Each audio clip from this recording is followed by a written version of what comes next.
This is KUTV 2 News at 5. Good evening. We are live from the campus of Utah State University in Logan, where earlier today services were held for fallen officer of the Tremonton-Garland Police Department, Sergeant Lee Sorensen, who had just recently earned that rank. Thanks so much for being with us. I'm Heidi Hatch. And I'm Jim Spiewak. It was a somber day. It was a sad day, but also a day of a celebration of life. And you quickly find out the type of man that Sergeant Lee Sorensen was. He was a family man. He was a man of service. He was a man of his community, a man who always wanted to give back. As you just said right there, Heidi, he had just recently been promoted to the rank of sergeant. And one of the things he was most excited about was the opportunity to give back. He loved his community. Another one of his favorite things to do when he wasn't at work was go to the fair, the county fair, and be part of the parade, ride that bicycle around and be a community police officer. When you talk about Tremonton and Garland, you have to talk about Sergeant Lee Sorensen. He came from a big family. He was born and raised there. And as we listen to his life, whether it was growing up in a family with 8 kids or talking about the work he did at the police department, he was a peacemaker. He was the one who would always try to fit the pieces back together again. They said that he was an expert at de-escalation and that he really knew how to meet people where they were.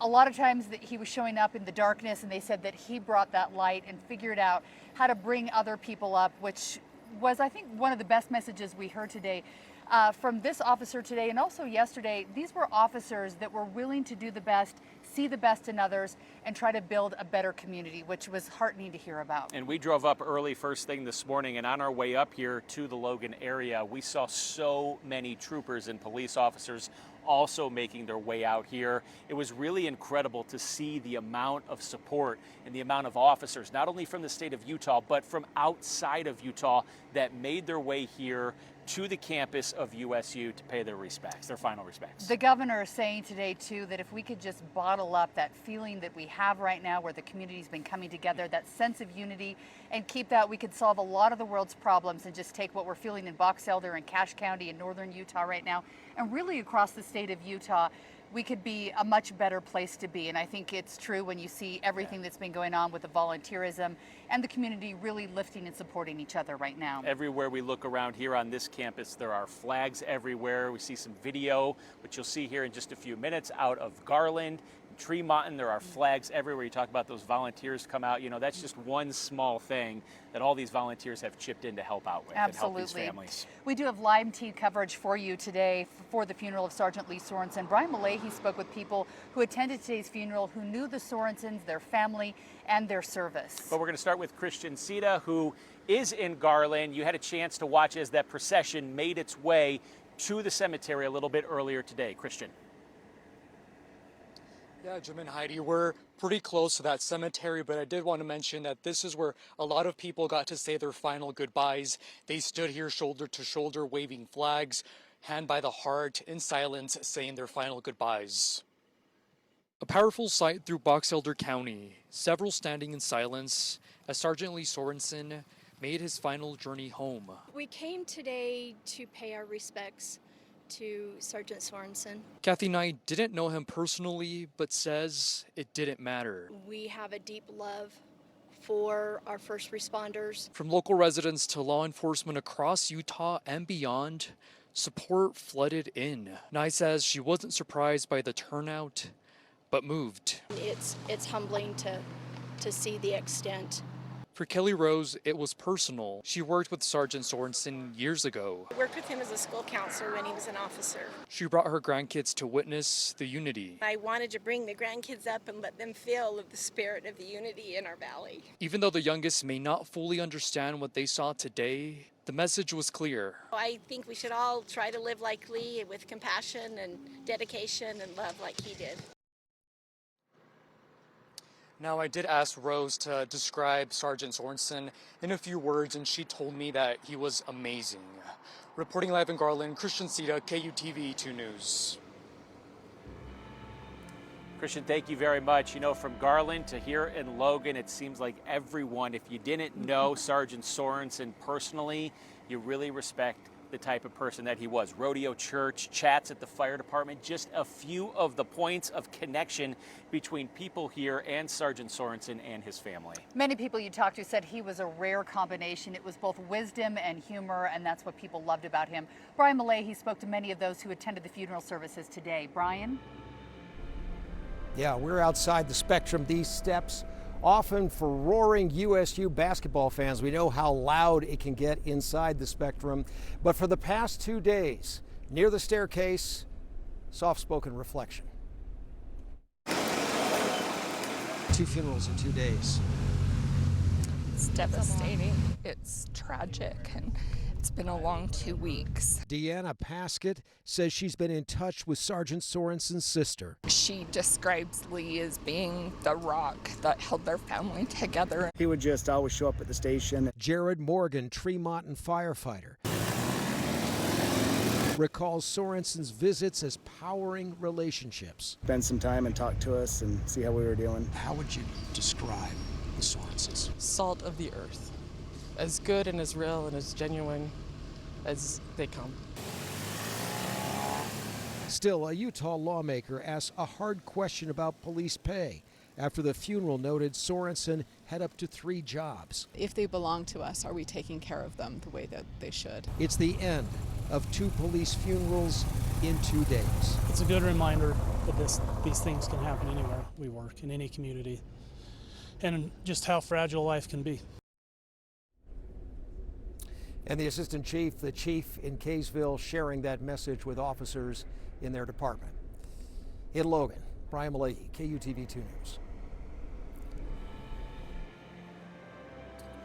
Brian, thank you very much. One of the things that you hope does not happen after a tragedy like this is that once everyone sort of goes home and this family is alone for the first time after these services, that people just go back to their lives. But it doesn't seem like this community is going to let that happen. They are so close, and they have come together in a big way. We've been hearing it all day long, that they are not going to let anyone forget Sergeant Sorensen. Yeah, we're hearing that from families that are ready to lift them up and help them in the community in the weeks, the months, and the years ahead.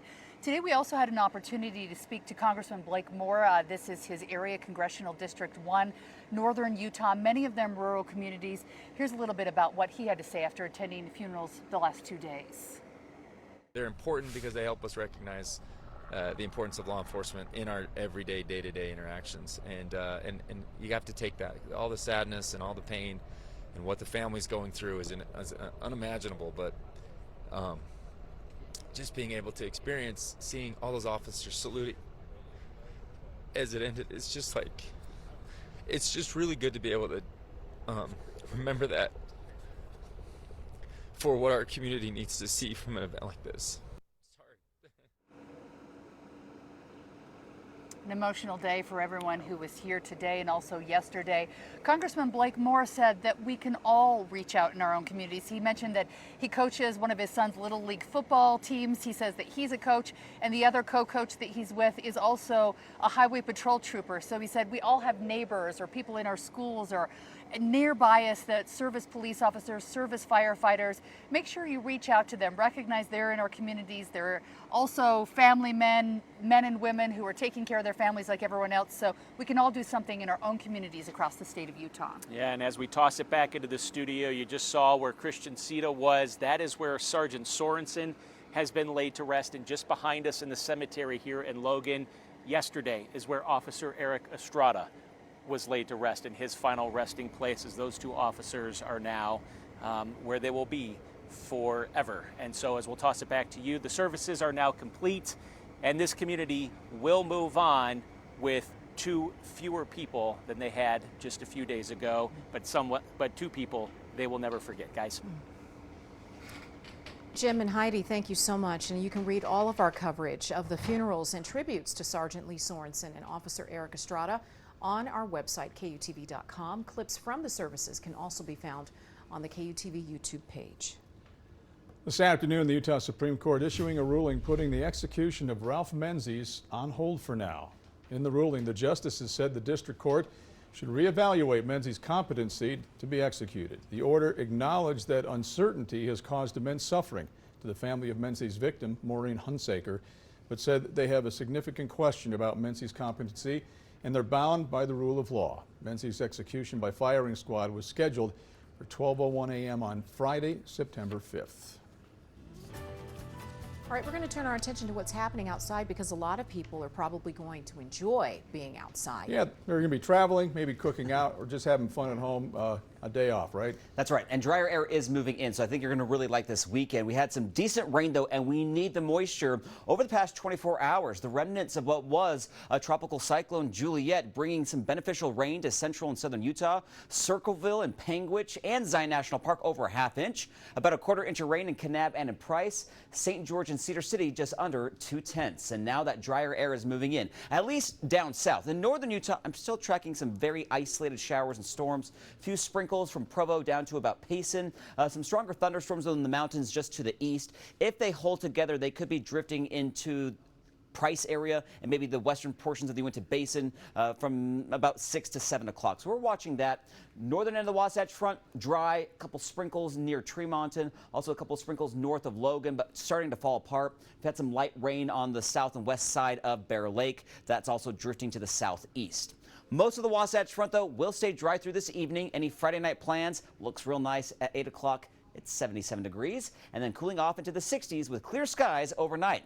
I'll let you know if those clear skies will continue into your holiday weekend. It's all coming up my full forecast in about 10 more minutes. New at 5 today, new congressional map must be redrawn by September 24th. A Utah judge says the order must be made ahead of the 2026 midterms. Yeah, Brian Will dug into the numbers, shows us how it could change the seat of power in Washington. Utah legislators are going to need to meet here to rapidly redraw congressional boundaries that were first adopted in 2021. Right now, those boundaries divide Salt Lake County, a Democratic stronghold, and Utah's population center. These new maps could shift the balance of Congress. This is what would happen in Salt Lake City, Salt Lake County, is we crack them into 4 different districts. But if Salt Lake City was, perhaps its own district, it would be Democratic. Political science professor Juliet Carlisle says cracking and packing happens when district lines are redrawn in ways to get certain parties elected. Here in Utah, people voted for a bipartisan panel to draw congressional boundaries. But the state passed a law saying they couldn't draw the lines, putting that job back in the hands of lawmakers.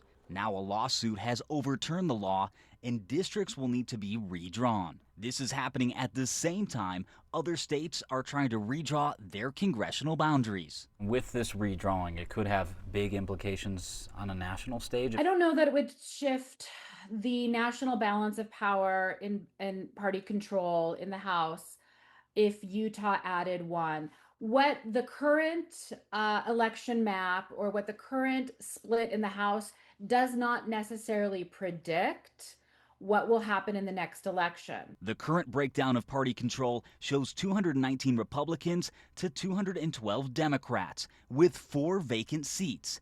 If those seats go back to their respective parties, that would shift to 220 to 215. If Utah maps get redrawn, giving Democrats 1 seat, that could make it 219 to 216, narrowing the Republicans' lead even more. I think that what will happen essentially is it will still be an extraordinarily slim divide.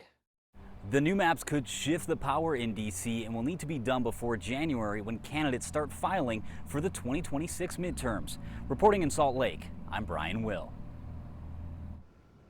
Dozens of babies admitted to the American Fork Hospital NICU each month. What the facility is doing to make the stay easier for them and their families. 9 victims of the Minneapolis school shooting still in the hospital. How one of the students who was inside the church described the scene. Next.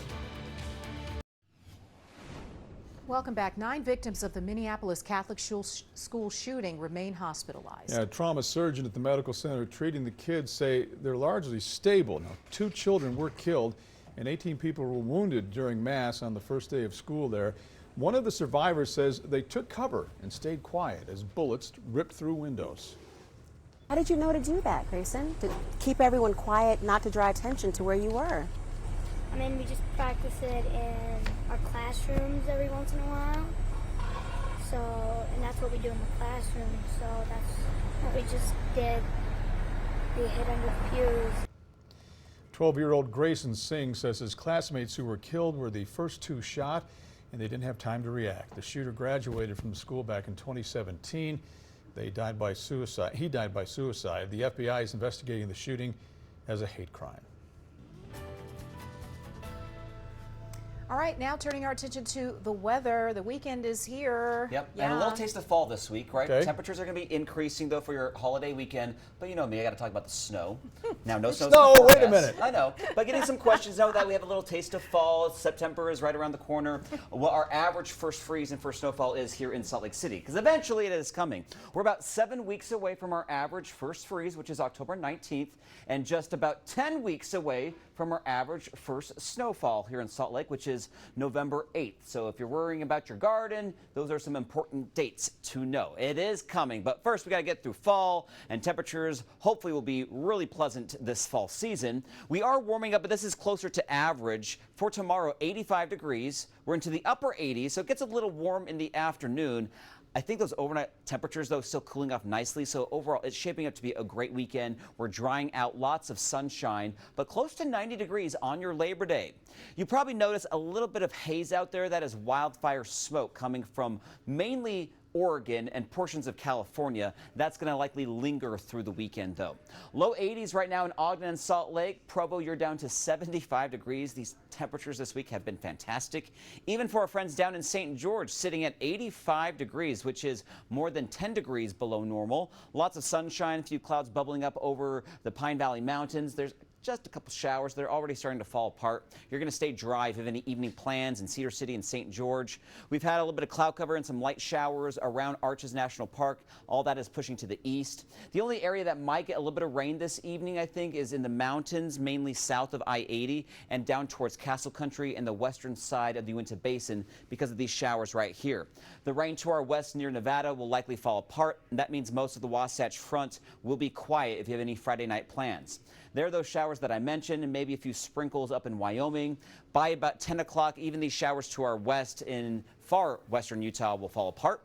Then with that drier air, lots of sunshine for your Saturday and again into your Labor Day. Temperatures tomorrow, a little bit warmer compared to today, low to mid 80s for a good chunk of central and northern Utah. St. George coming in at 97 degrees.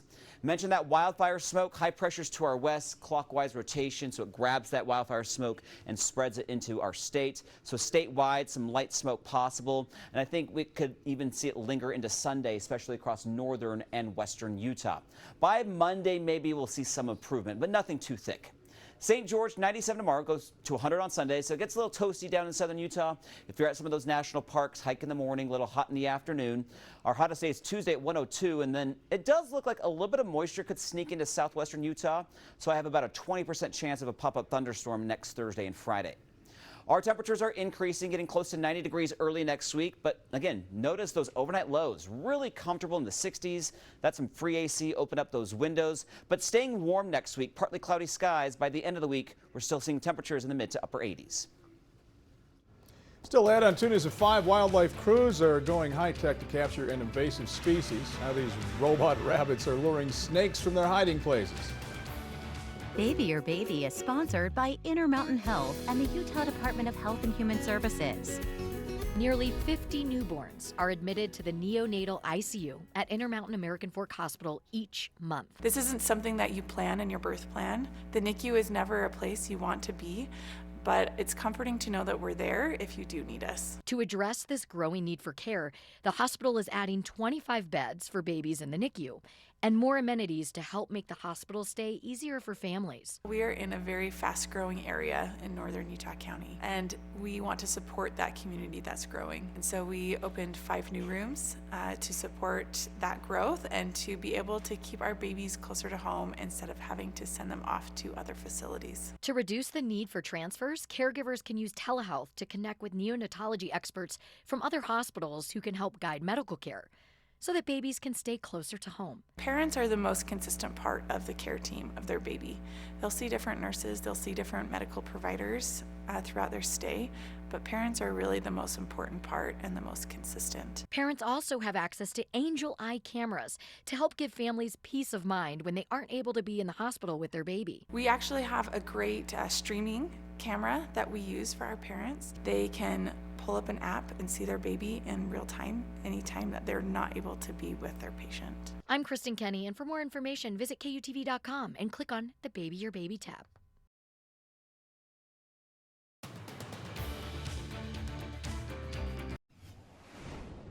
New of 5 wildlife crews in Florida using a sneaky trick to catch pythons. They're placing 120 robotic marsh bunnies in certain areas to lure out the invasive snakes.